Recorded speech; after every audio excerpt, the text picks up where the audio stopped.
Por diversos lugares del mundo, son varias las personas que han sido testigos de El Hombre del Sombrero. Siempre con aspecto masculino, esta entidad en forma de sombra se muestra amenazante como si esperase obtener algo. Existen dos tipos de clase de esta entidad. Por una parte, existe la sombra con sombrero tipo fedora, que es la más común. La segunda clase son las que llevan sombrero de copa. Hay menos casos de los de este tipo, aunque dicen que esta figura trae desgracias para quienes lo ven. Se dice que el hombre del sombrero disfruta con el miedo que provoca a sus víctimas. Él se hace más fuerte a medida que logra acosar y desesperar a las personas, y deshacerse de su influencia es complicado, ya que se sabe muy poco acerca de esta entidad paranormal. Esta entidad sobrenatural ha sido catalogada como una variación de la llamada agente sombra, solo que en un grado mucho más perturbador. Los testigos son sobre todo niños, y las historias que cuentan son verdaderamente escalofriantes. Son muchos los padres aterrorizados que buscan información y ayuda en internet. Esta razón que a día de hoy se tiene constancia de la existencia del hombre del sombrero. Un niño asustado describe a sus padres a través de un rudimentario dibujo lo que ha soñado la noche anterior. Les explica que ha visto un hombre con sombrero y que éste estaba a los pies de su cama, observándole. El niño siempre dibujará la misma figura, una sombra oscura aparentemente la de un hombre que lleva un enorme sombrero. Parece que existe algún tipo de conexión entre los niños que observan a estas apariciones, aunque nuestro lado más racional e incrédulo siempre nos dirá que tan solo es una pesadilla o simplemente producto de una parálisis del sueño. En efecto, estas opciones podrían ser explicaciones muy lógicas, pero la descripción de esta aparición y el hecho de que haya sido visto por tantas personas da mucho que pensar. Si indagamos más en el tema, nos daremos cuenta de que los niños son los testigos más frecuentes de dichas apariciones. También existen personas adultas que dicen haber visto al hombre del sombrero. Han podido verlo en comedores, salones de estar y todo tipo de habitaciones, donde es mucho más improbable que el individuo esté dormido.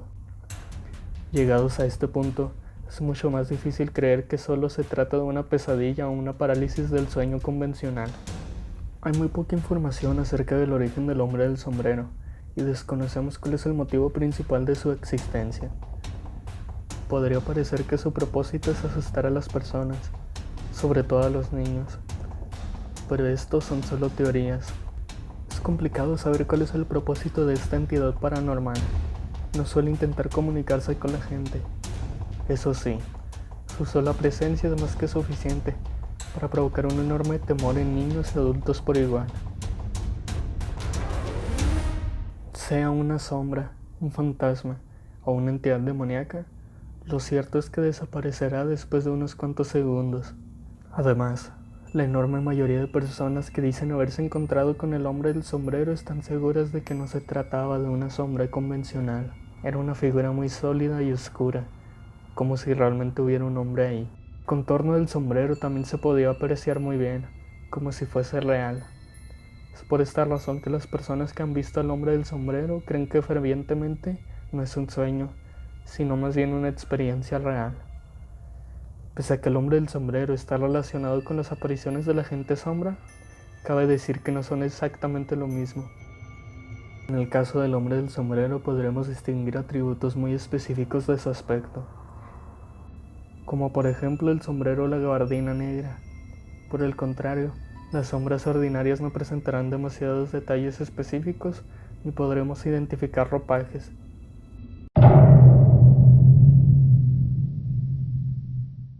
Rebecca tenía 6 años de edad en 1978, cuando fue testigo de un evento aterrador que cambió su vida para siempre. Cuando yo era niña, vi lo que ahora se llama el hombre del sombrero.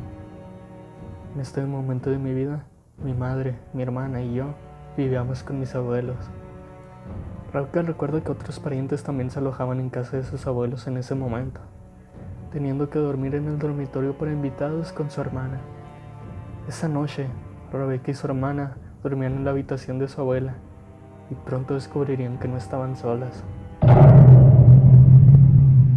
Mi hermana y mi abuela estaban durmiendo en la cama y estaba durmiendo entre las dos con la cabeza a los pies de la cama, dijo Rebeca. Tuve una terrible pesadilla, una donde los cajones se abrían y se cerraban solos y la ropa volaba por toda la habitación. Rebeca se despertó del sueño aterrada y ella pateó suavemente, tratando de despertar a su abuela, pero no pudo. Ella volvió la mirada hacia la cómoda donde pudo observar una gran silueta aterradora. Era una figura amenazante en la oscuridad. Parecía estar en la cabecera de la cama. El hombre llevaba una capa larga, un sombrero de copa y un bastón, dijo Rebeca. No tenía rasgos reales, sino que era como un objeto sólido. Yo estaba aterrorizada porque había alguien más en la habitación y porque reconocí que no era humano. Rebeca y el hombre del sombrero se miraron el uno al otro durante minutos, cuando la aterradora silueta levantó su brazo y le señaló. Recuerdo perfectamente que me dijo: Esta es tu última oportunidad. A día de hoy me cuesta describir ese sonido, pero la voz parecía plana, sin sonido residual, como si solo lo pudiera escuchar yo. Después de que el hombre del sombrero dijo esas 5 palabras crípticas, bajó su brazo y desapareció. Rebeca explicó a su madre lo que había pasado, y a esta le cambió la cara. Entonces la madre le explicó a Rebeca que su tía había tenido más de un encuentro con el hombre del sombrero, extrañamente similar a la suya. A día de hoy Rebeca no sabe por qué el hombre del sombrero le dijo esas palabras y tampoco quién era, pero lo que tiene claro es el terror que sintió. Y hasta aquí llega la historia de este ente tan misterioso. Queda a criterio de cada uno si creer o no en esta entidad. Lo que sí es que ten cuidado, ya que las apariciones del hombre sombrero siempre suelen tener lugar cuando más vulnerables somos.